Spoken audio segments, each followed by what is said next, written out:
Welcome to Level Headed Gamer. Thank you for stopping by. Today we're talking about state of play, PlayStation, was it good, was it garbage, and kind of all the games they've talked about in this event. And I am usually extremely optimistic and always hopeful that something good is going to be. I even said I'm going to lower my expectations, but maybe something nice could be revealed. And I was talking about all these third-party possible kind of releases and reveals that they had. And honestly, it actually was lower than my low point that I was expecting for this whole thing. And there was actually nothing in there that was exciting or even worthy to talk about. It was, I would even say, I don't mean to be this harsh, but it was like a waste of time.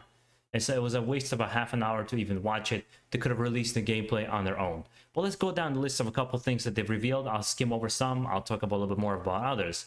They talk about Moss 2 being revealed for the VR, for PlayStation VR. If you're into it, you like VR, I heard the first one was good, great. I'm sure nobody's really excited for it, even the fans of the first one. It's just like, oh cool, another one's coming out. Then we had a new IllFonic game being revealed, which was Arcade Gaidon, or Kid Gaidon, whatever it's called. But IllFonic is not exactly known for high quality multiplayer games. They've made Predator Hunting Ground and they made Friday the 13th game. Now, I think both of those games have interesting premises for multiplayer, but were completely half-baked, riddled with bugs, and I've had both of those games. I had more fun with Friday the 13th, but I've had both those games and got tired of them pretty quickly, so I don't know how good this is going to be. I feel like it's going to be another one of those Destruction All-Stars, the one that's going to come out, nobody will play, somebody will play for like a week and just throw it out of the window, never to be played again. They're trying really hard to capture that Fortnite magic, but they just can't find it for some reason. Well, because they're not making anything original or interesting, but that's just my opinion. Let's keep going here. They talked about Tribes of Midgard post-launch content. Now, I'm actually interested in this game. I do want to play it. I want to support this indie company, and it looks like there's going to be a lot of post-launch content. It's great.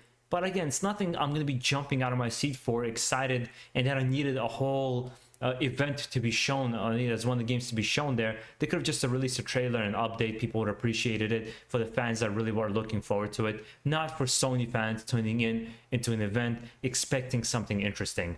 This was not it, especially when the next game after that was Fist, which is like a 2D Metroidvania style of game where you play with this killer bunny. Looks kind of like Biomutant, but a little bit darker.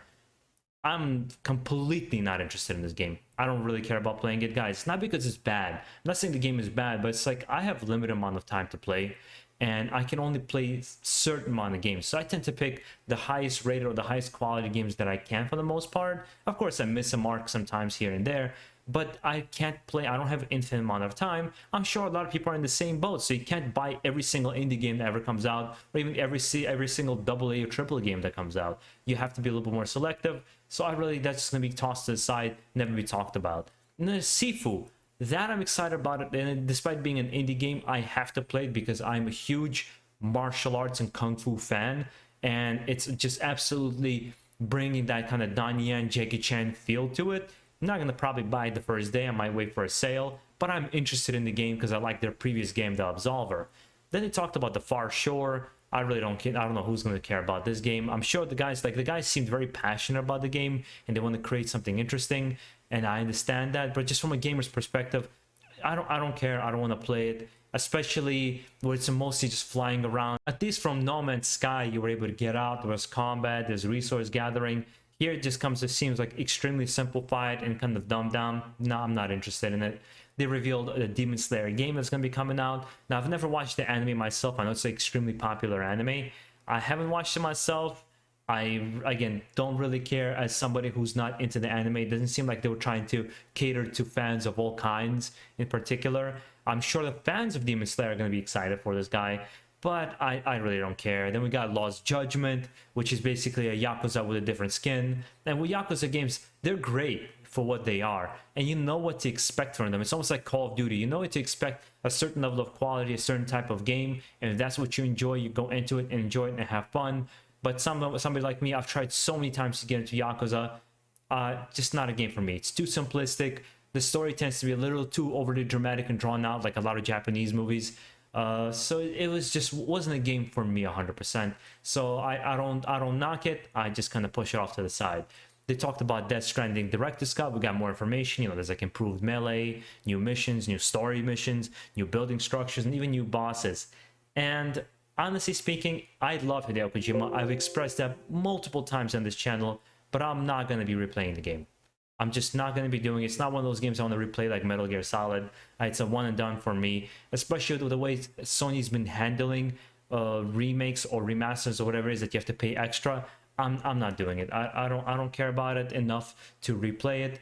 Maybe there's some hardcore Death Stranding fans that really like the game and would want that. I'm not on that kind of boat. And then we got Deathloop.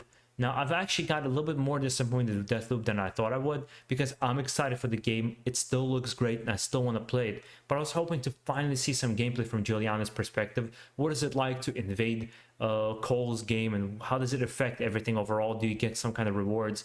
And even the information we did get from just a regular perspective from Cole, we didn't learn much new information except that you can respawn using one of the abilities, or that you can collect iridium to buy guns that kind of stay with you throughout the runs. But really, we didn't get a whole lot of new information, like a gadget there, here or there.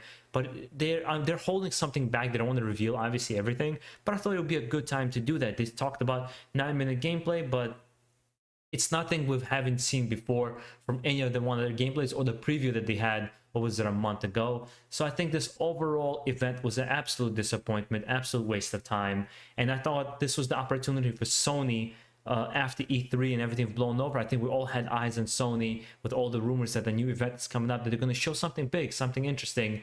And I think they completely dropped the ball. I think they should have utilized this kind of opportunity to do that.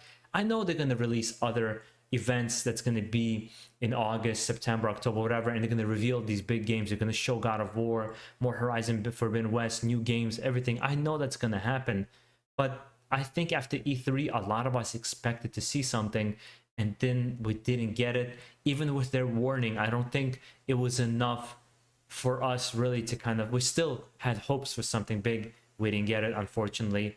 And that's all I got for you. I really don't want to waste more time on it, because I don't think it's even worth talking about as long as I did talk about it. I want to actually cut the video off here. I thought I was going to go through the details. I'm interested to hear from you guys. Was there anything you were excited about? Anything you're going to be looking forward to and wanting to play?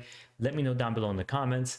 And did you find it as disappointing as I did? Or was it actually a fun event for you? You actually enjoyed it and there's something in there for you that you want to play? Let me know below, again, down below in the comments about that.